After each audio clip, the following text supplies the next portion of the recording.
ताला ने इंसान को बनाया तो उन्होंने कहा कि ये चीज़ें अच्छी हैं, इन पे अमल करोगे तो जो मेरे फरिश्ते हैं तुम्हें ये बताया करेंगे अच्छी अच्छी बातें। ये बातें बुरी हैं, जो तुम्हें ये बुरी बातें बताएगा वो शैतान होगा, ठीक है। इसलिए शैतान की बात ना मानना, ठीक है। तो कोई जिस्म नहीं है, कोई तुम्हारी तरह का कोई बॉडी नहीं है यह शैतान, बल्कि हर ख्याल, गंदा ख्याल है, बुरा ख्याल जो है वो शैतान है। इसलिए हज़रत सल्लल्लाहु अलैहि वसल्लम ने फरमाया कि हर इंसान के जिस्म में शैतान खून की तरह दौड़ रहा है। जैसे खून की नालियाँ ना, ब्लड सर्कुलेशन होती है ना, उसमें शैतान दौड़ रहा है।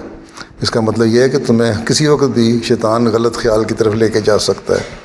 इसलिए बच के रहना बुरी बातों से और अच्छी अच्छी बातें करो ताकि तुम शैतान से बचे रहो, ठीक है। शैतान कोई बॉडी नहीं है जिसको तुम बनाना हो तो हो जाए। हर ख्याल, बुरा ख्याल, गंदा ख्याल शैतान।